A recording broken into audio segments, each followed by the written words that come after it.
मैं गारंटी देता हूँ अगर आप ये 5 चीज़ें कर लें तो 99% आपका जो एम्बेसी का इंटरव्यू है वो नहीं होगा। कि बैंक स्टेटमेंट, बैंक स्टेटमेंट में दो केसेस हैं। कुछ स्टूडेंट ऐसे होते हैं जिनकी बैंक स्टेटमेंट अपनी होती है, उनका अकाउंट भी पुराना होता है। अब यूनिवर्सिटी की फ़ीस आप जितनी ज़्यादा पे करेंगे उतना ज़्यादा इंटरव्यू के चांसेस कम होंगे। कुछ भी ना करें, से आपका CGPA भी कम है, कोई चीज़ नहीं, आपकी प्रोफाइल अच्छी है ही नहीं, आप सिर्फ एक काम करें जो आप। अस्सलाम वालेकुम दोस्तों, बहुत से भाई ऐसे होंगे जिन्होंने अभी जो जनवरी इनटेक आ रही है उसमें एडमिशन के लिए अप्लाई करना है, और बहुत से स्टूडेंट ऐसे हैं जिन्होंने एडमिशन के लिए अप्लाई कर दिया हुआ है, उनका ऑफर लेटर आ गया हुआ है। तो आज की इस वीडियो में मैं आपको 5 ऐसी चीज़ें बताऊंगा जो आपने लाजमी करनी है, और मैं गारंटी देता हूँ अगर आप ये 5 चीज़ें कर लें तो 99% आपका जो एम्बेसी का इंटरव्यू है वो नहीं होगा। और इसमें से एक ऐसी मैं चीज़ बताऊंगा, बाकी आप सारी चीज़ें भी छोड़ दें, एक सिर्फ ये आपने लाजमी करनी है, तो फिर भी चांसेस यही हैं कि आपका एम्बेसी का इंटरव्यू ना आए।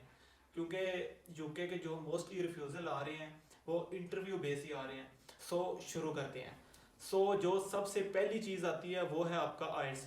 आइट्स कह लें, पीटी कह लें, ऑक्सफोर्ड, बहुत से टेस्ट हैं जो यूनिवर्सिटी एक्सेप्ट करती हैं। तो आप, मैं पर्सनली ये रिकमेंड करूँगा आप लाजमी करें, क्योंकि कुछ लोगों की सोच होगी कि वो उस यूनिवर्सिटी में एडमिशन अप्लाई कर लें जो एक्सेप्ट करती हो इंग्लिश प्रोफिशिएंसी सर्टिफिकेट। एडमिशन तो आपका हो जाता है, लेकिन ये है कि अगर आपका एम्बेसी का इंटरव्यू आ गया तो वो फिर आप उस तरीके से नहीं दे पाएंगे। अगर आपने आइट्स वगैरह किया हो तो आप उसको इजीली हैंडल कर सकेंगे। आइट्स में आपके बैंड ना भी आए, आपकी जो बेसिक स्पीकिंग है वो इस लेवल की हो जाती है कि आप इंटरव्यू दे सकें। बैंड नहीं भी आते लेकिन एक ट्राई कर लें। अब यह है कि हमें तैयारी नहीं होती, टाइम शॉर्ट है, तो आप टेस्ट बुक करें। टेस्ट बुक जब कर लेंगे तो ऑटोमेटिक आप तैयारी कर लेंगे। ये सबसे पहली मेन चीज़ थी। अब जो दूसरी चीज़ आती है इंग्लिश टेस्ट के बाद वो है आपकी बैंक स्टेटमेंट। बैंक स्टेटमेंट में दो केसेस हैं। कुछ स्टूडेंट ऐसे होते हैं जिनकी बैंक स्टेटमेंट अपनी होती है, उनका अकाउंट भी पुराना होता है। उस केस में ये है कि आप जो अपने अकाउंट में आपने 28 दिन की स्टेटमेंट जब निकलवानी है तो कोई बड़ी ट्रांजैक्शन ना करें। मैं पर्सनली ये रिकमेंड करूँगा आप कम से कम ये 5-10 हज़ार, इससे ज़्यादा ट्रांजैक्शन बड़ी ना करें, 50,000 तक भी ना जाएं। क्योंकि जब आप बड़ी ट्रांजैक्शन करेंगे तो एम्बेसी मांगती है प्रूफ सम टाइम कि इस ट्रांजैक्शन का प्रूफ दे, तो वो फिर उस वजह से वीज़ा भी आपका डिले हो जाता है। सो बैंक अकाउंट आपका अपना है तो फिर उसमें छोटी मोटी ट्रांजैक्शन करें। अब दूसरे केस में ये है कि कुछ स्टूडेंट जो है वो अपना इन्वेस्टर से पैसे लिखवाते हैं। तो उस केस में ये है कि आप कोशिश करें आपका अकाउंट जितनी जल्दी ओपन हो वो बेहतर है, और उसके बाद कैश आप बेशक थोड़ा अर्सा बाद डिपॉजिट करवा लें। और सेकंड चीज़, अब इन्वेस्टर के केस में होता है कि आप उससे जो कैश है वो विड्रा नहीं कर सकते, लेकिन यह है कि आप डिपॉजिट कर सकते हैं। तो आप वीक में 500, 1000, 2000 करके इस तरह वीक में कम से कम 2 बार लाजमी उसमें पैसे करवाएं, वो आपकी स्टेटमेंट अच्छी बन जाएगी। ये दूसरी चीज़ भी क्लियर होगी।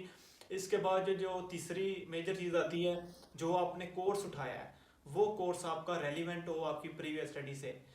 अगर कोर्स रेलिवेंट उठाएंगे, क्योंकि आपको लग रहा होता है कि वो रैंडमली इंटरव्यू के लिए उठाते हैं, ऐसा नहीं है, वो सारी चीज़ें देखते हैं आपकी और उसके बाद आपको इंटरव्यू की कॉल देते हैं। तो कोर्स रेलिवेंट होगा तो फिर भी इंटरव्यू से बचत हो जाएगी। अब कोर्स के बाद आती है यूनिवर्सिटी की फ़ीस। अब यूनिवर्सिटी की फ़ीस आप जितनी ज़्यादा पे करेंगे उतना ज़्यादा इंटरव्यू के चांसेस कम होंगे। अब यूनिवर्सिटी की सीन में भी ये पाँचवीं में जो बात बताऊंगा उसमें ये क्लियर हो जाएगी आपकी। अब पाँचवीं जो सबसे मेन चीज़ है, आप पिछली चारों आपकी नहीं भी हैं, आपने इंग्लिश प्रोफिशिएंसी सर्टिफिकेट पे कर लिया, आपकी बैंक स्टेटमेंट फ्रेश है, कोर्स भी रेलिवेंट नहीं है। आप सबसे जो मेन पॉइंट अभी आके मुझे समझ आई है, ये ना जनवरी इनटेक में मुझे समझ थी ना सितंबर इनटेक में, अभी काफ़ी स्टूडेंट के जो केसेस देख देख के अब जो मेरा एक्सपीरियंस है कि आप कुछ भी ना करें, से आपका CGPA भी कम है, कोई चीज़ नहीं, आपकी प्रोफाइल अच्छी है ही नहीं, आप सिर्फ एक काम करें, जो आपने यूके में यूनिवर्सिटी उठानी है यूनिवर्सिटी अच्छी सी उठा लें। अब यूनिवर्सिटी अच्छी सी का क्या सीन होता है, अच्छी यूनिवर्सिटी वो होती है जिसके स्टूडेंट वहाँ पे जाके अपनी जो पढ़ाई है वो कंप्लीट करते हैं, भागते नहीं हैं, इलीगल नहीं होते। और जिस यूनिवर्सिटी के स्टूडेंट इलीगल नहीं होते उस यूनिवर्सिटी की जो प्रोफाइल है वो एम्बेसी की नज़र में ठीक होती है, और उस यूनिवर्सिटी के स्टूडेंट को एम्बेसी बगैर कोई चीज़ चेक किए, बगैर बैंक स्टेटमेंट वेरीफाई किए वीज़ा दे देती है। अब यहाँ पे आपके जहन में एक क्वेश्चन आ रहा होगा कि हमको कैसे पता चलेगा कि कौन सी यूनिवर्सिटी अच्छी है। इस केस में ये होता है, ज़्यादातर यूनिवर्सिटी अच्छी वो ही है जिनका इनिशियल डिपॉजिट ज़्यादा होता है। तो हम क्या करते हैं, हम लालच कर जाते हैं कि कम इनिशियल डिपॉजिट वाली यूनिवर्सिटी में चले जाएं, तो जब वो कम यूनिवर्सिटी वाली पे हम एडमिशन लेते हैं तो उसके जो मोस्ट स्टूडेंट हैं वो इलीगल हुए होते हैं, जाके कहते हैं क्या हमने फीस देनी है इतनी, इतना कमाओ। फिर उस यूनिवर्सिटी की जो वैल्यू है वो एम्बेसी की नज़र में कम हो जाती है, इलीगल हो जाते हैं। उस वजह से एम्बेसी उस स्टूडेंट के इंटरव्यू लेती है जो उस यूनिवर्सिटी में एडमिशन ले रहे हो।